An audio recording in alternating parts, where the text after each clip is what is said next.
A paz, gente. Vamos iniciar a nossa aula 6 hoje. Vamos começar orando ao Senhor. Senhor Deus, te agradecemos por mais um dia, ó Pai, mais uma oportunidade que estamos na Tua casa reunidos para te adorar, para aprender mais de Ti. Que o Senhor possa conduzir este estudo, ó Pai, e que tudo que for dito aqui seja para a honra e glória do Teu santo nome, que possamos, Senhor Jesus, permitir que a Tua palavra entre nos nossos corações. Em nome de Jesus, amém. Bom, a aula de hoje vai falar sobre o desafio no Monte Carmelo. Então, na aula anterior, nós vimos ali que Elias se apresenta a Acabe, né? Nós conhecemos quem era Obadias, que era um servo de Acabe, que temia ao Senhor, que tinha defendido 100 profetas de Cristo, né? Escondidos 50 em cada caverna, e ali ele alimentou cada um desses profetas de uma forma que ele não foi descoberto. E quando ele se coloca diante de Elias, né, ele fica com medo na hora que Elias fala que era para se apresentar em Acabe, porque ele conhecia Deus e achava que se ele chegasse em Acabe e falasse, Deus iria arrebatar Elias para outro lugar e ele acabaria sendo morto. Então, a princípio, ele fica em dúvida, né, sobre essa opção de Elias de estar diante de Acabe, mas Elias fala que em nome do Senhor dos Exércitos, ele estaria ali. E nós entendemos o que significava esse Senhor dos Exércitos, que representava a santidade de Deus e o poder de Deus, né? Então ali Elias ele fez um pacto com Obadias falando, não, eu vou estar. E ele realmente se coloca diante de Acabe, e ele convoca Acabe e 850 profetas, certo? Que eram 450 profetas de Baal e mais 400 profetas. E aí nós então nos situamos agora no Monte Carmelo, o momento em que chega esse grande desafio com todos esses profetas, né? Então nosso texto ele está em 1 Reis, capítulo 18, verso de 20 a 40. Aí, nesse texto, ele vai relatar um incidente dramático, impressionante, que poderíamos chamar aqui de uma prova de fogo. Um só homem de Deus enfrenta uma multidão de idólatras e os vence completamente. E nós podemos notar a diferença entre a conduta dos adoradores de Baal e o profeta de Elias. Ali nos versículos de 26 a 29 fala como eram os adoradores de Baal, e dos versículos 30 a 37 fala sobre como era Elias, né? Outra coisa também que nós vimos é que no momento em que ele se apresenta a Acabe fala que ele era quem? O perturbador de Israel, né? E ele fala, eu perturbador de Israel? Não, é você com a sua idolatria. É você que permitiu a idolatria aqui dentro que perturbou a próprio Israel. Então agora era o momento da prova de fogo. E nós vimos que Baal representava duas coisas, que era a chuva e o fogo, né? É o Deus da chuva e do fogo. E não choveu por 3 anos e meio, e agora a gente vai ver a prova do fogo. Então Elias e Deus ali mostrou aos profetas de Baal quem era Baal. Porque o Deus da chuva não deixou também chover por 3 meses e meio, e agora o Deus do fogo sendo provado no fogo. Então nós vemos aí como Deus é poderoso, santo e maravilhoso, porque diante da idolatria, Deus prova que a idolatria não leva a nada, né? Ali era o momento que Deus colocou à prova todos esses profetas. Então o que acontece com os adoradores de Baal? Eles tinham um fanatismo muito grande, uma histeria, esforço físico e descontrole emocional. A gente vai ver que na hora que eles começam a clamar a Baal, eles gritam, eles fazem um escândalo, eles se batem, eles fazem assim coisas estrondosas. E já Elias, ele mostra serenidade, confiança, desprezo pelos recursos dos idólatras, ao mesmo tempo em que não hesita em tornar ainda mais difíceis as condições em que o Senhor Deus vai vencer. Então nós vemos essas duas grandes diferenças. Outra coisa que nós aprendemos sobre Baal é que na idolatria eles colocavam muito a questão do sacrifício, né? O sacrifício até de crianças eles tinham na sua idolatria, né? Era sacrifício de sangue que eles faziam. E a gente vê que o nosso Deus, naquela época o sacrifício era de um cordeiro, né? Nós não precisávamos sacrificar os nossos corpos assim como faziam a Baal. Nós não precisávamos oferecer o nosso sangue a Deus. Né? Então nós tínhamos aí uma grande diferença entre os idólatras e entre aqueles que serviam a Deus. Como povo de Deus, buscamos quase sempre o caminho mais fácil e mais curto para alcançarmos uma graça de Deus. Mas não foi assim com Elias. Ele dificultou os meios naturais para alcançar uma bênção sobrenatural. Só que dificultar tudo isso não era apenas para Elias se exibir. Ele tinha um grande propósito junto com Deus durante toda essa dificuldade que ele colocou ali no momento do sacrifício dele. Então, o primeiro ponto que a gente vai falar é sobre a idolatria que Acabe promover em Israel. Isso está em 1 Reis 18, do verso 18 ao 20, que diz assim, ó. Não tenho perturbado a Israel, Elias respondeu, mas você e a família de seu pai têm. Vocês abandonaram os mandamentos do Senhor e seguiram os Baalins. Lembrando que Baalins eram todos aqueles adoradores de Baal.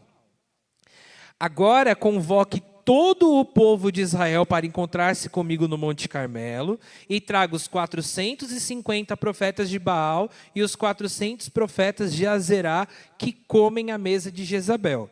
Acabe convocou então todo Israel e reuniu os profetas do Monte Carmelo. Então aí nós temos toda Israel mais 850 profetas reunidos. 450 de Baal e 400 de Azaré. Há vários aspectos que devemos notar.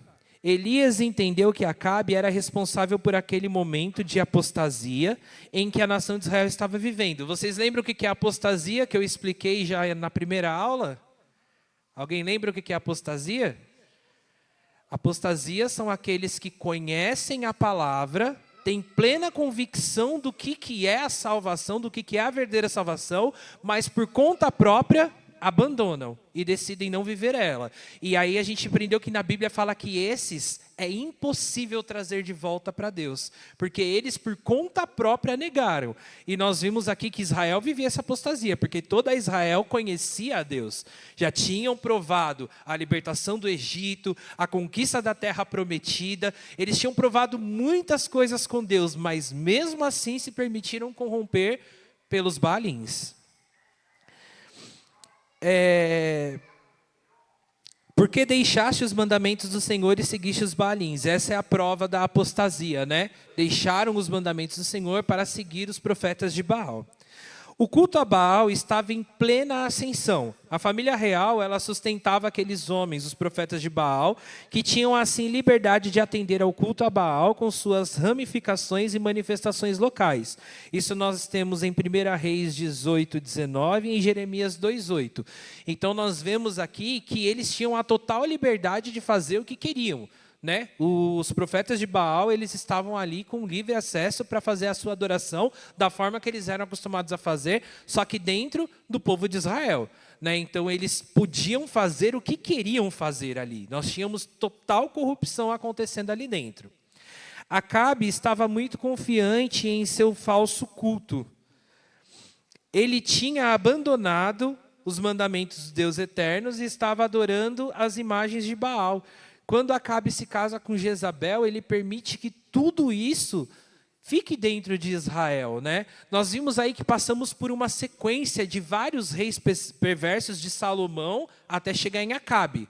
Né? E quando chega em Acabe, Acabe se tornou o pior de todos. Porque além dele ser um rei muito ruim, ele ainda casa com Jezabel e traz toda a idolatria para dentro de Israel. Então nós vemos ali que Acabe ele foi o absurdo de todos os reis ruins que houveram a partir de Salomão.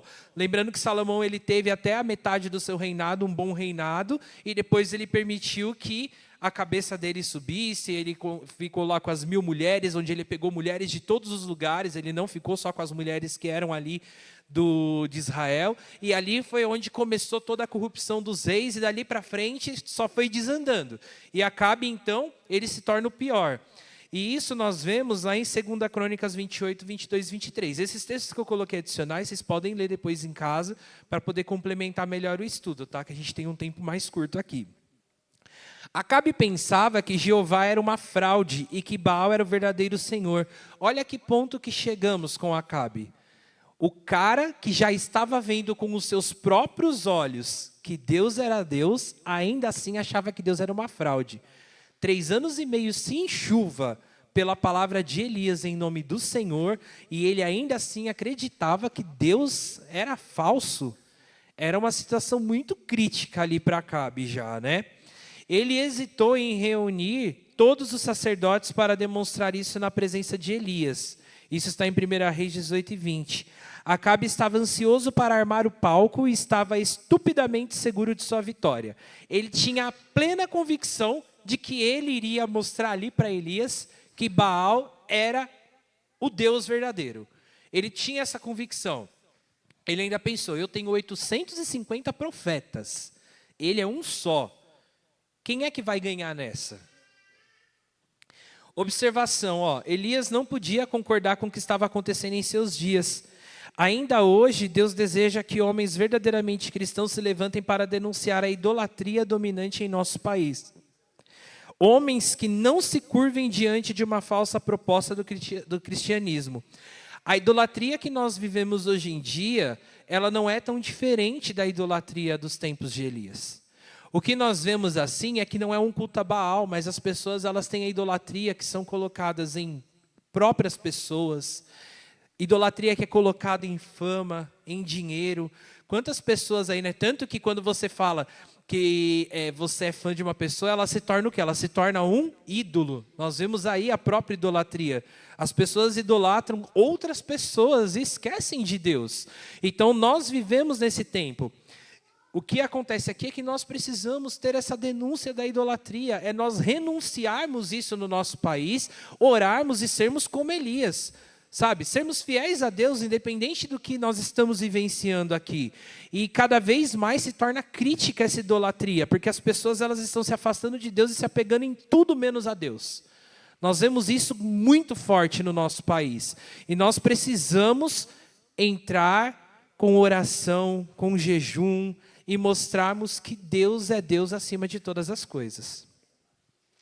O segundo tópico vai falar sobre a indecisão do povo de Deus, que está em 1 Reis, no capítulo 18, do verso 21 ao 29, que diz assim, Elias dirigiu-se ao povo e disse, até quando vocês vão oscilar entre duas opiniões? Se o Senhor é Deus, sigam-no, mas se Baal é Deus, sigam-no. O povo, porém, não respondeu. Vamos dar uma pausa aqui. Essa questão da idolatria do povo e a indecisão do povo, a gente vê que acontece desde os tempos de Moisés. Lembra o que aconteceu quando Moisés subiu no Monte Sião? Eles fizeram o quê? Eles viram que Moisés não descia, pegaram todo o ouro, jogaram no fogo e fizeram um bezerro de ouro. Eles tinham a necessidade de seguir alguma coisa. E eles queriam seguir aquilo que fosse mais visível aos olhos deles. Certo? E o que era visível aos olhos dele? Aquilo que estava ali, a estátua, aquilo ali era uma coisa visível para o povo. Então essa indecisão do povo, ela já vinha. Então quando Elias fala assim, até quando vocês vão oscilar? Elias já está falando de lá de trás, sabe? Tanto tempo, tantos anos, tantas coisas que vocês viveram, até quando vocês ainda vão oscilar? Decidam, ou vocês servem a Deus, ou vocês servem a Baal. Não dá para ficar transitando entre um e outro. E aí o que o povo faz? Se cala, o povo não sabe o que responder. Aí continuando, disse então Elias, eu sou o único que restou dos profetas do Senhor, mas Baal tem 450 profetas. Tragam 2 novilhos, escolham eles um e cortem em pedaços e ponham sobre a lenha, mas não acendam fogo. Eu prepararei o outro novilho e o colocarei sobre a lenha e também não acenderei fogo nela. Então vocês invocarão o nome do seu Deus, e eu invocarei o nome do Senhor. O Deus que responder por meio do fogo, esse é Deus. Então todo o povo disse, o que você disse é bom. Aí o povo responde. Né? Na hora que Elias contesta o povo, todo mundo se cala. Mas quando Elias coloca essa prova, aí o povo, boa ideia, Elias. Aí sim é uma boa ideia. A gente vê como o povo era cego. E nós vemos hoje em dia essa cegueira espiritual também. Elias disse aos profetas de Baal, escolham um dos novilhos e preparem o primeiro, visto que vocês são tantos. Clamem pelo nome do seu Deus, mas não acendam fogo. Então pegaram o novilho que lhes foi dado e prepararam. E clamaram pelo nome de Baal desde a manhã até o meio-dia. Ó Baal, responde-nos, gritavam, e dançavam em volta do altar que haviam feito. Mas não houve nenhuma resposta, ninguém respondeu. Ao meio-dia, Elias começou a zombar deles. Gritem mais alto, dizia. Já que ele é um Deus, quem sabe está meditando, ou ocupado, ou viajando, talvez esteja dormindo e precisa ser despertado. Então passaram a gritar ainda mais alto e a ferir-se com espadas e lanças, de acordo com o costume deles, até sangrarem. Nós vimos ali que quando Elias afronta, fala, gritem mais alto, o povo, os profetas de Baal, tinha tanta convicção errada do que era uma adoração, que quando Elias contesta e coloca falando, talvez esteja dormindo, esteja viajando, eles começam realmente a gritar mais alto. Porque eu acho que nem eles mais já estavam botando fé. Isso tem sentido o que Elias está falando, né? Vamos gritar mais alto então. Para ver como o próprio povo de Baal já estava sem ideia do que fazer. Já estava um dia inteiro ali gritando e nada, então vamos ver, né? Elias tem razão. Talvez ele esteja dormindo mesmo. Vamos gritar mais alto para ver se ele acorda, né? E aí, passou o meio-dia e eles continuaram profetizando em transe até a hora do sacrifício da tarde. Mas não houve resposta alguma. Ninguém respondeu, ninguém deu atenção.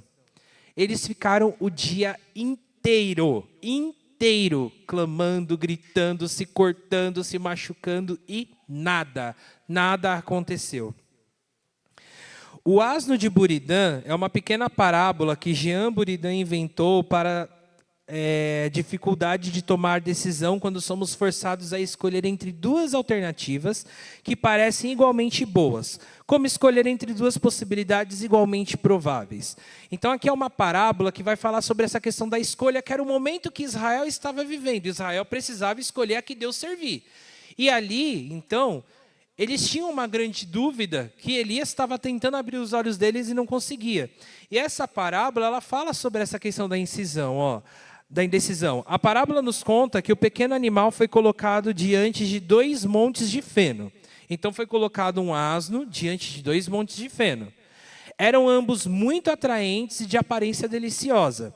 Ele olhava ora para um, ora para o outro, mas não se decidia. A lição aprendida é que ele não conseguiu se decidir por nenhum deles e acabou morrendo de fome. Assim estava o povo de Israel como o asno de Buridã, cocheando entre 2 senhores. Elias, portanto, convocou o povo a tomar uma decisão. Então, o que acontece? Esse asno ele foi colocado diante de 2 alimentos, e os 2 alimentos eram tão atraentes para ele que ele não sabia o que comer. E o que aconteceu? Morreu de fome, não comeu nenhum. E é o que estava acontecendo com o povo de Israel. Não sabia se seguia Deus, não sabia se seguia Baal, não sabia quem seguir, e eles estavam morrendo espiritualmente por causa de indecisão. Até quando cocheareis entre 2 senhores? A versão inglesa da Bíblia King James diz, ficareis estacionados entre 2 possibilidades. Deus já não podia suportar tamanha indecisão por parte do povo. Por isso, mandaram o profeta Elias para pôr fim àquela situação incômoda, em 1 Reis 18, 24. O povo de Israel estava aleijado por causa de sua hesitação. O que acontece? Deus ele é bem claro. Ele fala que não é possível, em vários trechos da Bíblia a gente vê, não é possível servir a 2 senhores, certo?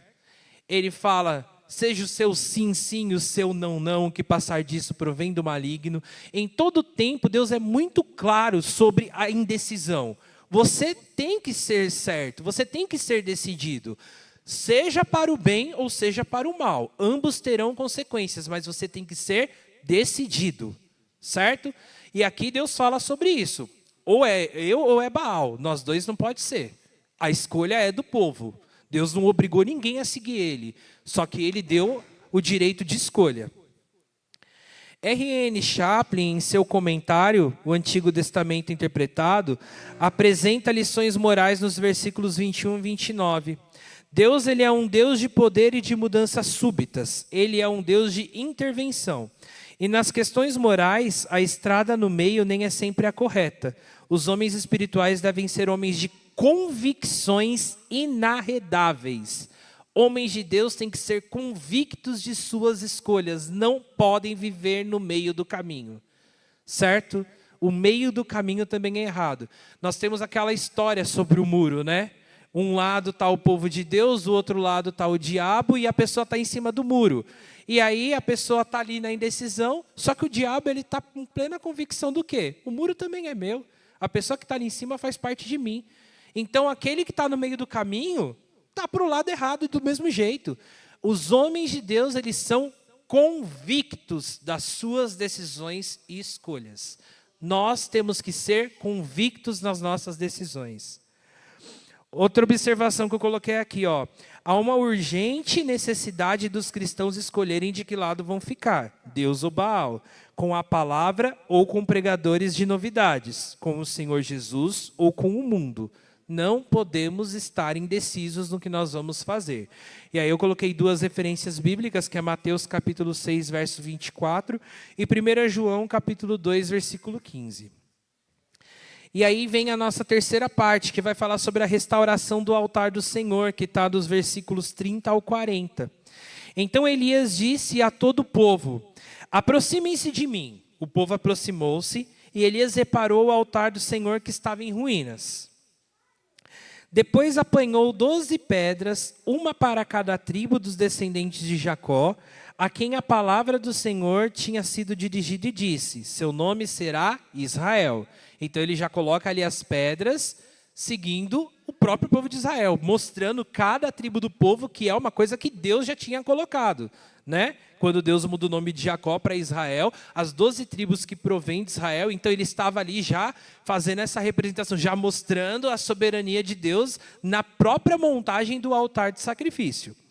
Com as pedras, construiu um altar em honra do nome do Senhor e cavou ao redor do altar uma valeta com capacidade de 2 medidas de semente. Depois, arrumou a lenha, cortou o novilho em pedaços e pôs sobre a lenha. Então lhes disse: encham de água 4 jarras grandes e derramem-nas sobre o holocausto sobre a lenha.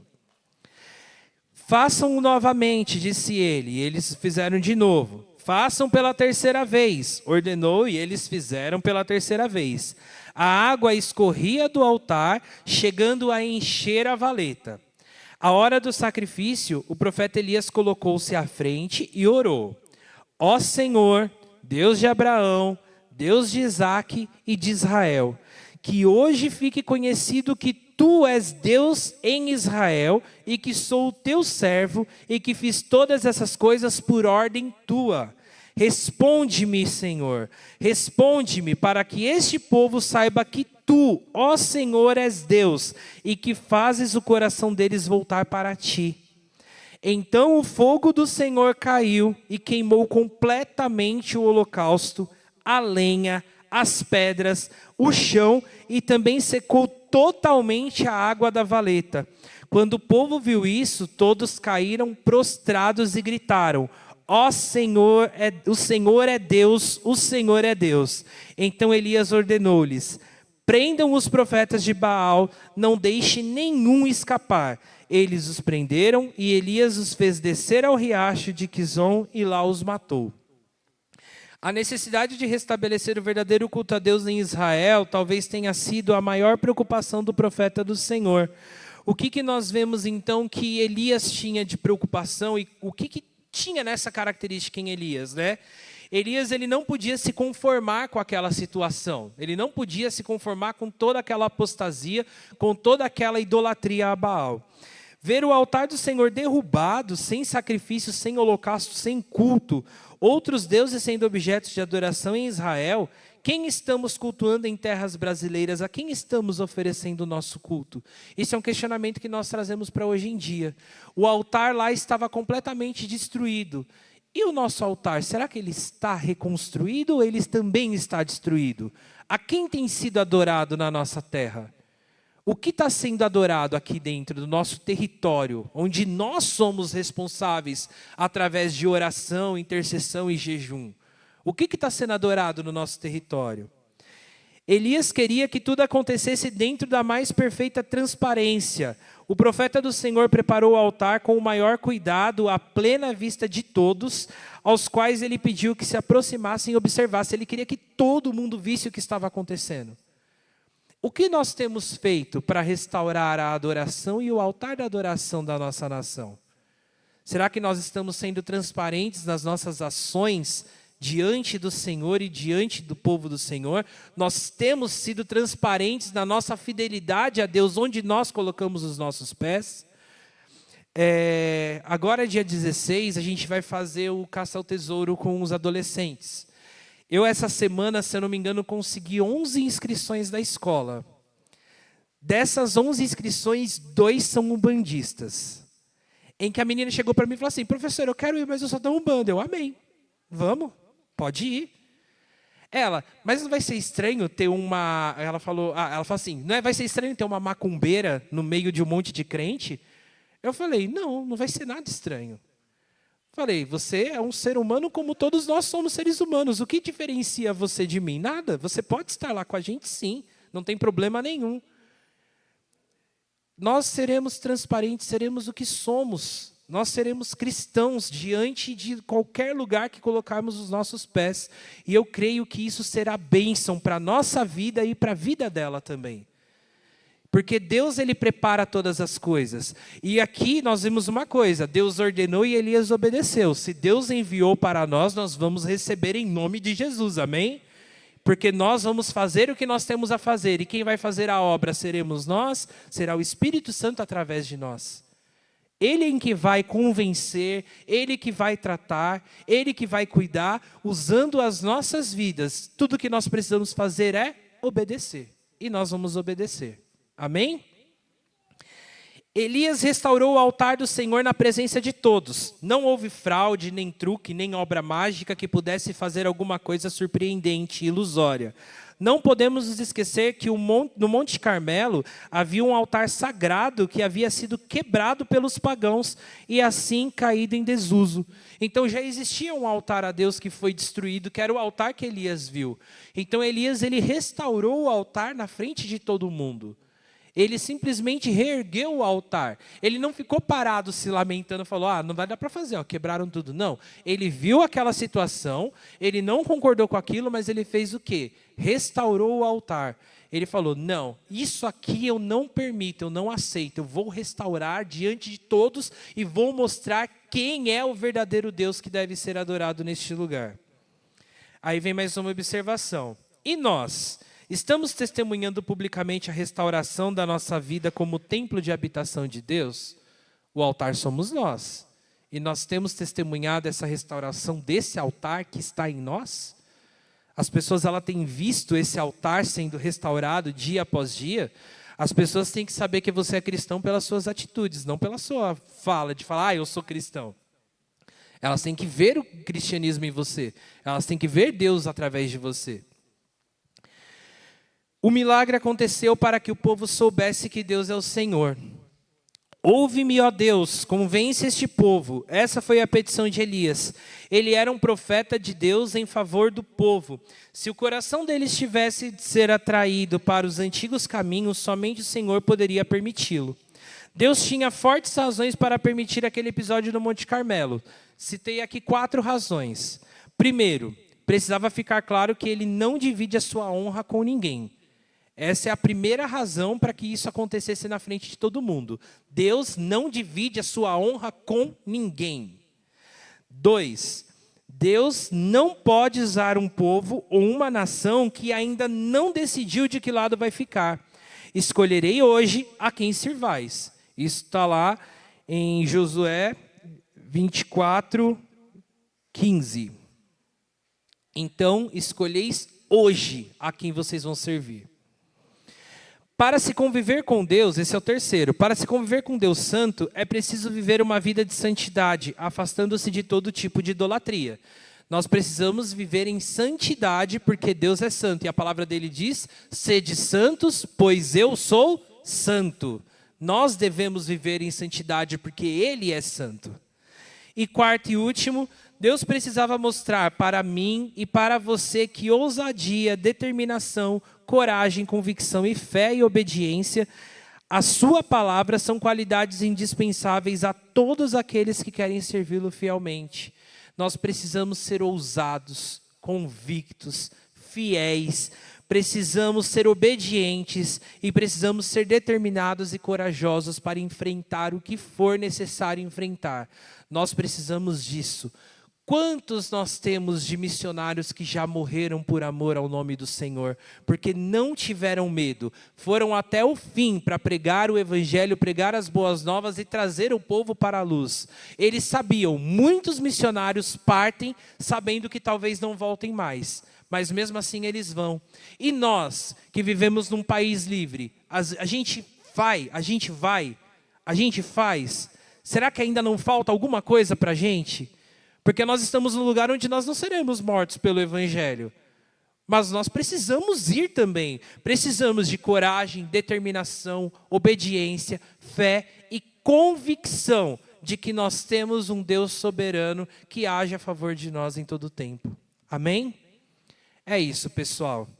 Que Deus abençoe a todos. Obrigado, Jesus, por mais um dia.